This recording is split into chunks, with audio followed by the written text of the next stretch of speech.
আসসালামু আলাইকুম। প্রিয় দর্শক, আপনাদের সকলকে আমন্ত্রণ জানাচ্ছি অন্য মঞ্চের আলাপচারিতায়। বাংলাদেশের রাজনীতিতে এখন আলোচনার অন্যতম কেন্দ্রে আছে ত্রয়োদশ জাতীয় সংসদ নির্বাচন। একদিকে বাংলাদেশের অন্তর্বর্তী সরকার নির্বাচনের প্রস্তুতি নিচ্ছে বলে দাবি করছে, অন্যদিকে নির্বাহী আদেশে 16 বছর ধরে ক্ষমতাসীন আওয়ামী লীগের কার্যক্রম নিষিদ্ধ আছে। নির্বাচন যদি সত্যি ঘনিয়ে আসে, তাহলে দেশটির সবচেয়ে পুরাতন দলটি কি করবে, এমন প্রশ্ন রেখে গণমাধ্যমে কিছু প্রতিবেদন প্রকাশিত হচ্ছে। আওয়ামী লীগের অভ্যন্তরীণ কয়েকটি সূত্র দাবি করেছে, অধ্যাপক ইউনূসের নেতৃত্বাধীন বাংলাদেশের অন্তর্বর্তী সরকারের বিরুদ্ধে মাঠে নামতে যাচ্ছে দলটি। 3টি ধাপে দলটি দেশে ও দেশের বাইরে সংগঠিত হয়ে কাজ করবে।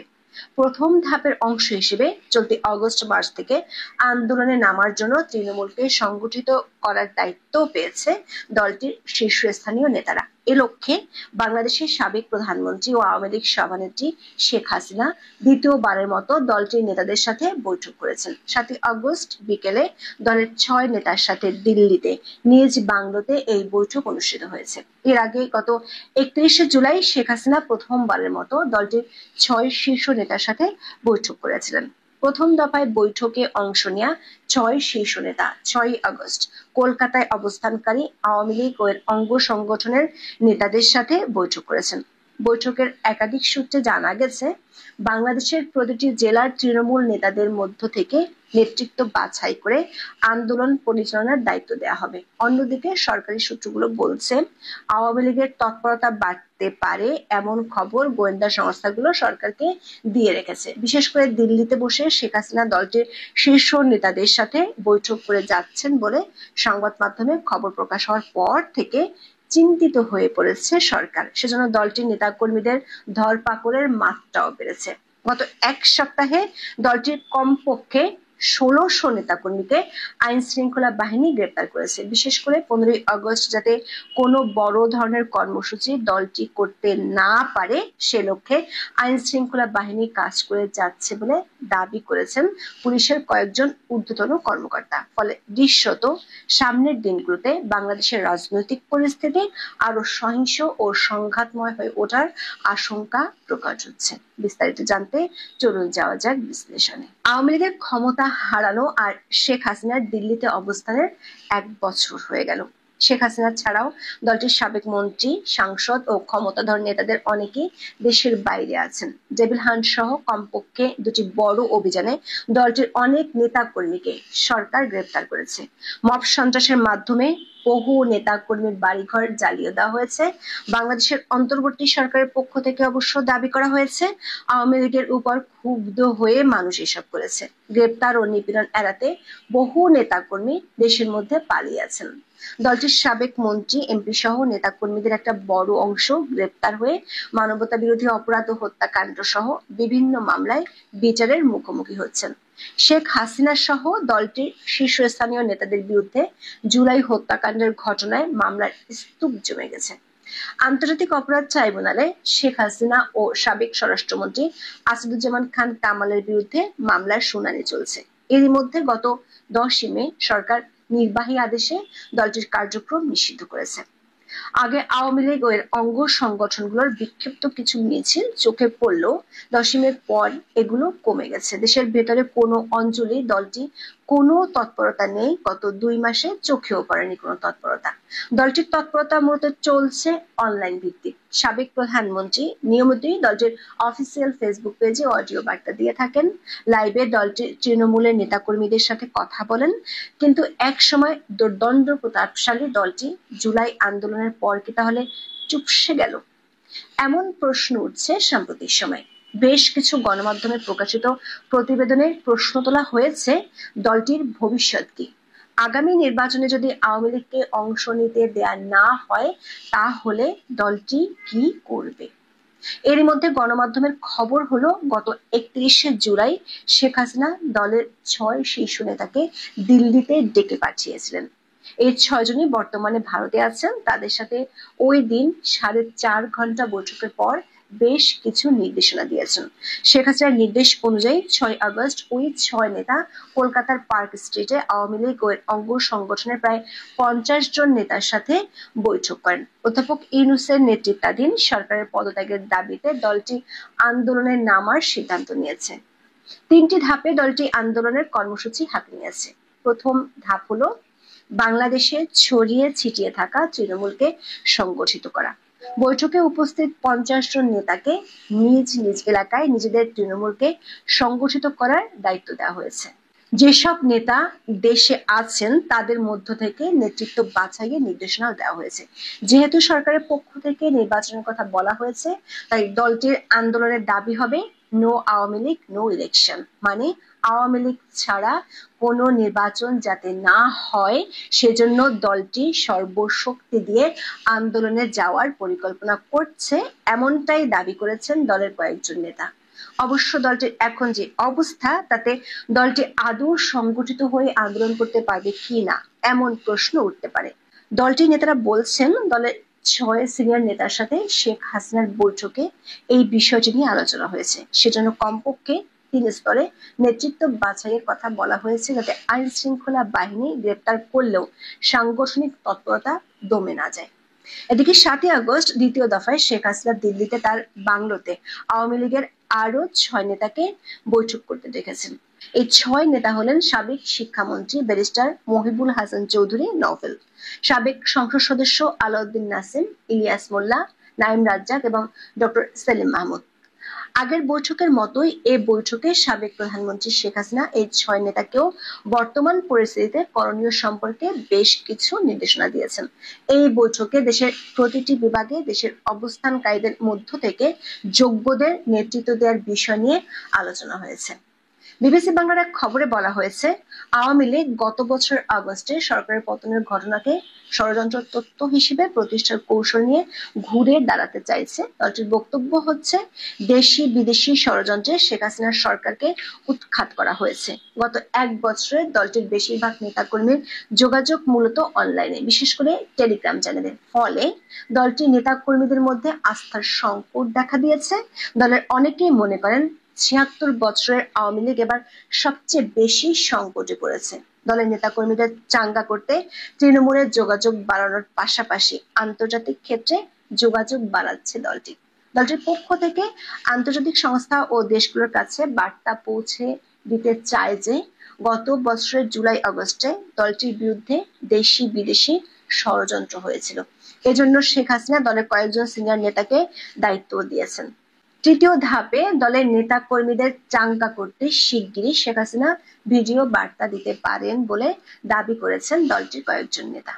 অন্যদিকে সরকারি সূত্রগুলো বলছে, আওয়ামী লীগের তৎপরতা ঠেকানোর জন্য সরকারও বেশ সক্রিয়। 6 আগস্ট দৈনিক প্রথম আলোতে আইন উপদেষ্টা আসিফ নজরুলের সাক্ষাৎকার প্রকাশিত হয়। সে সাক্ষাৎকারে তিনি কেন আওয়ামী লীগকে নিষিদ্ধ করা হয়েছে তার ব্যাখ্যা দিয়েছেন। তিনি বলেছেন, তার সরকারের সত্যি সত্যি আশঙ্কা আছে আওয়ামী লীগ নির্বাচন তো দূরের কথা, রাজনৈতিক মাঠে সক্রিয় থাকলে দেশে কোনো দিন নির্বাচন করা যাবে না, দেশ পরিচালনা করাই যাবে না। তিনি দাবি করেন, ইন্টেলিজেন্স রিপোর্ট আছে যে সরকারের বিরুদ্ধে আনসারের বিক্ষোভ সহ বিভিন্ন বিক্ষোভে আওয়ামী লীগের ইন্ধন ছিল। বেশ কিছু ক্রেডিবল এভিডেন্স বা বিশ্বাসযোগ্য প্রমাণ আছে। পুলিশের একাধিক সূত্র বলছে, ডেভিল হান্ট ও চিরুনি অভিযানে 2 দফায় আওয়ামী লীগের প্রায় 10,000 নেতাকর্মীকে গ্রেপ্তার করা হয়েছিল।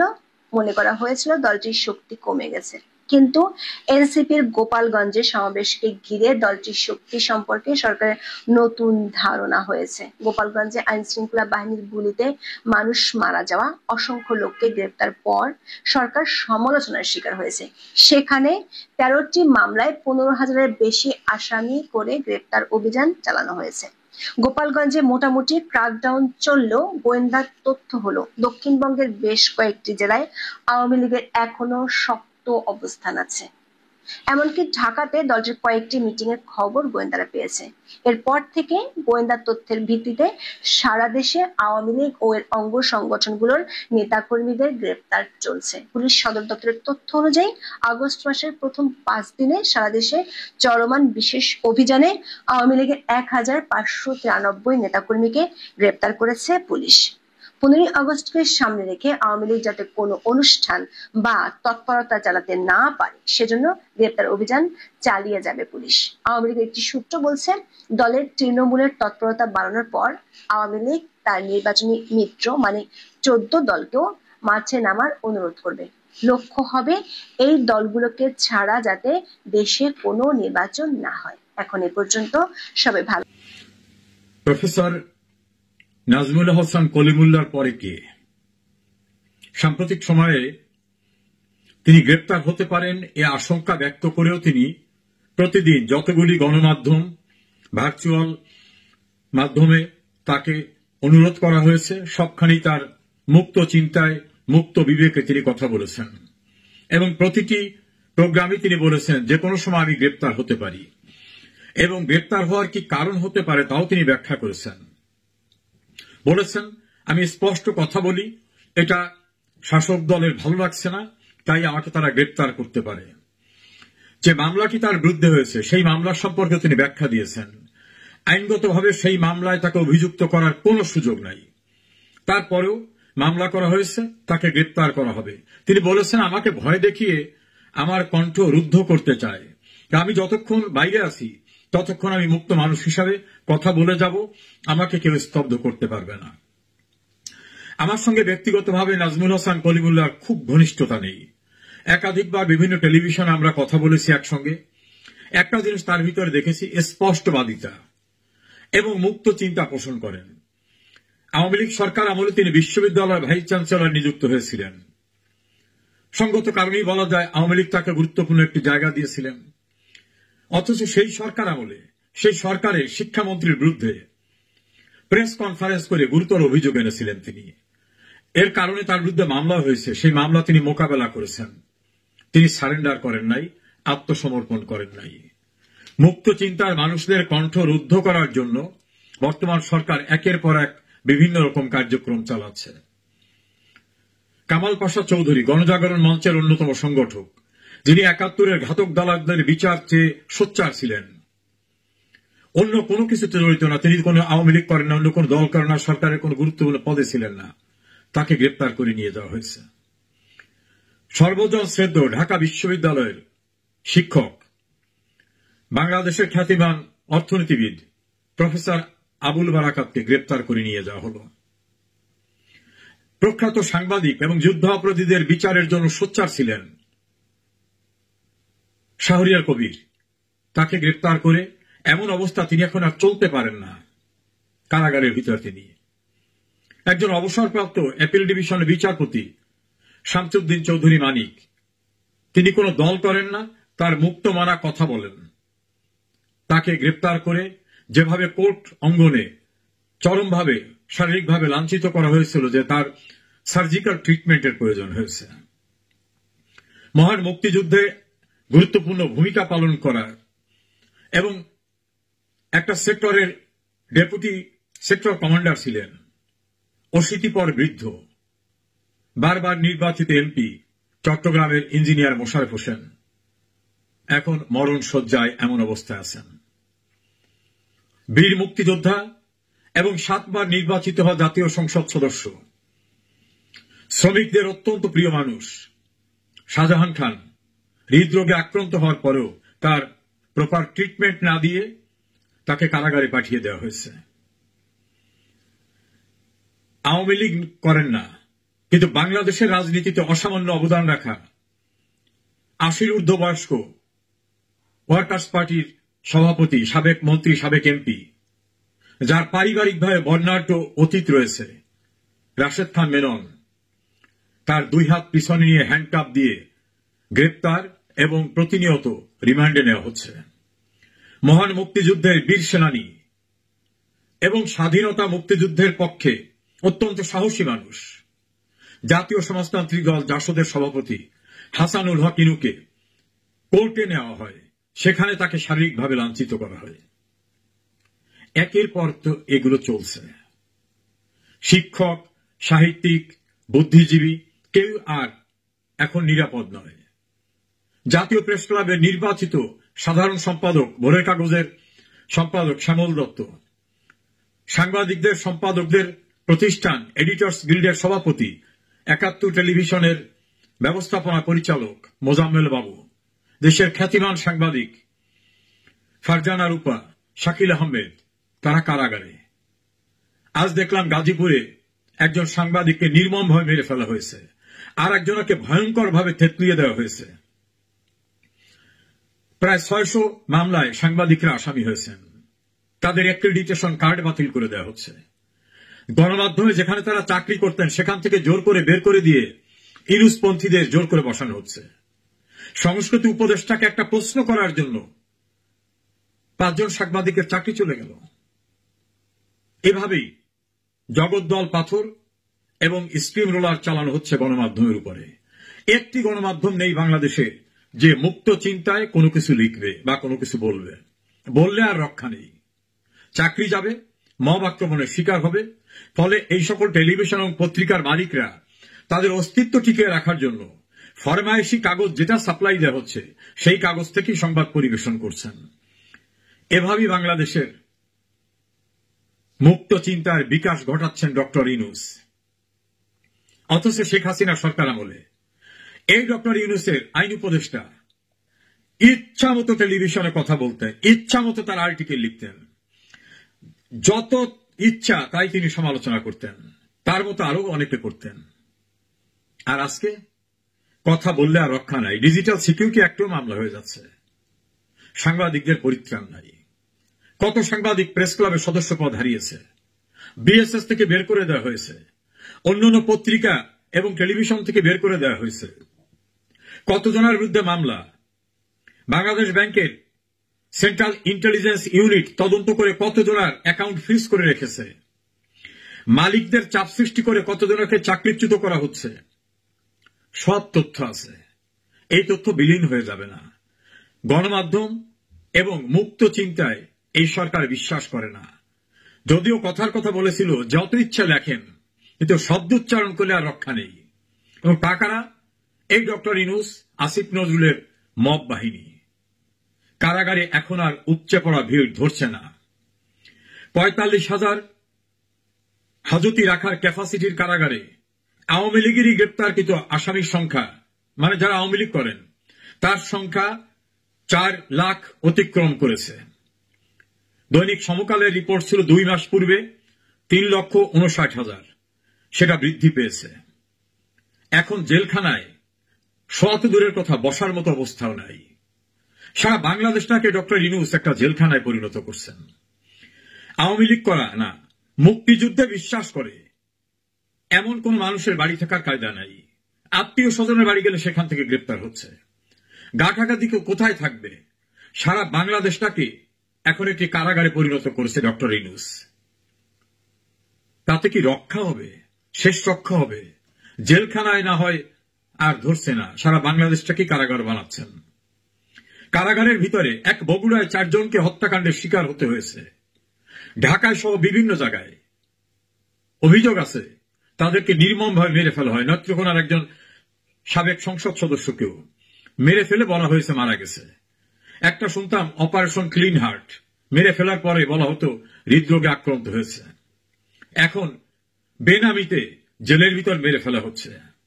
আশঙ্কা বড় বড় জেলের ভিতরে যে সকল গুরুত্বপূর্ণ ব্যক্তিরা আছেন, সাবেক মন্ত্রী, সাবেক এমপি, রাজনৈতিক নেতা, সচিব, সেনাবাহিনীর কর্মকর্তা, পুলিশের কর্মকর্তা, তাদেরও কি মেরে ফেলা হবে? এরকম আশঙ্কা তাদের পরিবার বিভিন্নভাবে করছেন। সামাজিক যোগাযোগ মাধ্যমেও এরকম তথ্য আসছে। আমার অভিমত, এসব করে পরিত্রাণ হয় না। ডক্টর ইউনূস, আসিফ নজরুল, আপনারা দেখলেন না কি অবস্থা? আসিফ নজরুলকে ৯ ঘন্টা আটকে রেখেছে। পুলিশ পাহারায় বেরিয়ে আসার সময় তাকে চিৎকার করে গালিগালাজ করতেছে। আজ দেখলাম টেলিভিশনে কোথায় আসিফ নজরুল প্রোগ্রামে গেছেন, তাকে কথা বলতে দিচ্ছে না। ডক্টর ইউনূস, আপনি আপনার নিয়োগকর্তাদের রক্ষা করার জন্য সেনাবাহিনীর সাজোয়া গাড়ি, বিজিবি, র্যাব, পুলিশ, সোয়াত বাহিনী, ডগ স্কোয়াড সবকিছু দিচ্ছেন, লোকজন আসে না।